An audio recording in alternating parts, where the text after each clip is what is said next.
ദൈവനാമത്തിന് മഹത്വമുണ്ടാട്ടെ.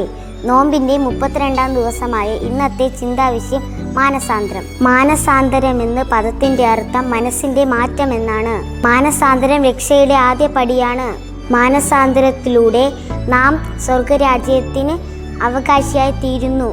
കാട്ടത്തി മരത്തിലിരുന്ന് അക്കായെ യേശു വിളിച്ചപ്പോൾ യേശുവിൻ്റെ അടുക്കലേക്ക് വരുവീൻ, മാനസാന്തരം പെടുകയും ചെയ്തു. ന്യായമല്ലാതെ വാങ്ങിയ സമ്പത്തിൻ്റെ 4 ഇരട്ടി മടക്കി കൊടുക്കുവാൻ തീരുമാനിച്ചു. മാനസാന്തരത്താൽ ദൈവസ്നേഹത്തിലേക്ക് മടങ്ങി വരാൻ കഴിയുന്നു. ഈ നോമ്പ് കാലത്തിൽ നമ്മുടെ പാവങ്ങളെ ഏറ്റുപറഞ്ഞുകൊണ്ട് ദൈവസ്നേഹത്തിൽ ജീവിക്കുവാൻ ദൈവം എല്ലാവരെയും സഹായിക്കട്ടെ. ആമേൻ.